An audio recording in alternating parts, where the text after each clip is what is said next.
Halos sa ito nakadekada sang una nakilala sa mga pumuluyo sa syudad sang Iloilo si Mel Carreon pinaagi sa politika. Humalinsad to wala na ini napunggan kag nangin regular nga kandidato sa nagkalain-lain nga lokal nga posisyon kag bisan gani sa national nga level.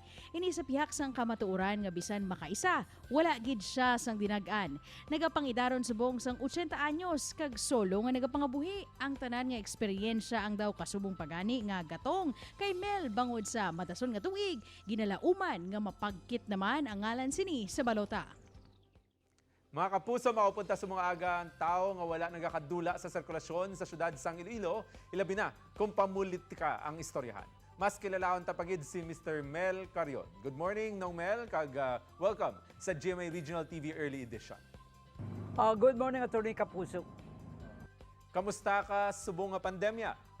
Still going strong since 1890. Do perme lang ka lang makitaan nga nagaisahanon, mayara bala ikaw sang pamilya? Kaya nga muna ang disini hatag ni Lord sa ako na I have to remain single. Pero may chance pa habang nagbubuhay na tao, may pag-asa. Te paano ni may pag-asa pa nga makapangasawa? Oo, na duha ka dosina pero duha lang anay. Hindi paguro paghatag ni Lord sa aton ang isa ka babae para sa isa ka tawo. Pras mamda kay Ninoy Aquino na presidente sang Pilipinas. He remained to be bachelor. Sir Mel, istoryantang imo pamulitika ha. Basta eleksyon gani, ara gid ang imo ngalan. Ano ka nakadugay nga naga-intra sa pamulitika sa syudad? Well, I never expect I will become politician. I started in 1992 as a city councilor up to the present as a non-stop politician. Ano ang rason sang una mo gid nga pagpadalagan sa patag sang politika? I never expect that I will become politician.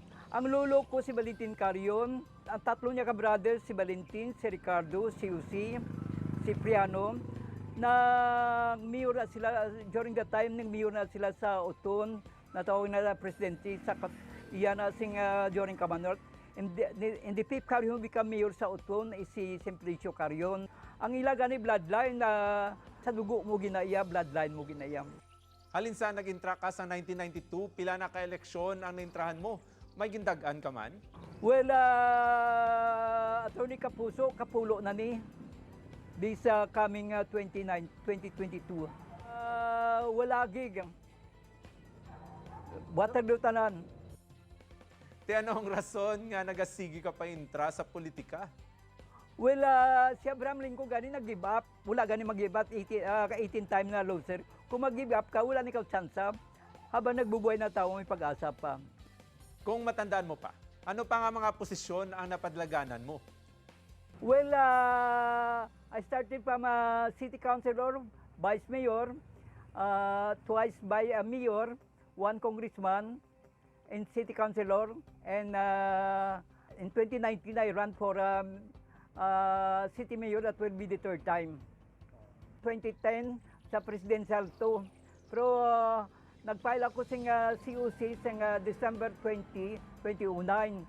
Nag-withdraw ko to sa Manila. Then I ran for vice mayor. Tatlo kami to naglagan sing 2010. Nga kada magpadlagan ka, wala ka nagaupod sa partido kag ikaw lang isa. Si Mel Carreon is like a gladiator fighting sa ancient room na arena for survival. Di wala man kagula man kuya gabisa-bisa sa mga kandidato, mga dagko na tawo. Kung gabisa ka sa kandidato ng dagko tawo, na kaisa pa wala tayo kwarta. Kay kung mag-approach ka karon dito sa kandidato sa mga dagko na tawo, wala man may nag-push sa imo. Di kalahuya makagto ka dito na solo flight ka. Subong kay ti may pandemya kita, hamba mo wala ka kwarta. Paano lang iningi mo kampanya kay mabudlay maglibot? Ang kumpanya ni Mel Carreon, ang strategy niya, since ko na, wala ko yung kumpanya. Gakumpanya ko sa mall, sa sa corner street, political campaign ko sa Iloilo. Galing kayang Iloilo City, with nine university, highly urbanized, ang tao hindi pa kaintindi. Hindi naman kuya maglibot, kay na lang kuya, mayo ganun yung pandemya, tungod na wala mga social gathering, mga barangay assembly. Kundi advantage na sa ako on my part as a common tao na wala organization. Nung Mel Carreon, madaming salamat sa tiyempong inhatag mo sa amon. Sa liwat, mayong aga. Thank you, Attorney Kapuso. God bless and mabuhay ang Iloilo City.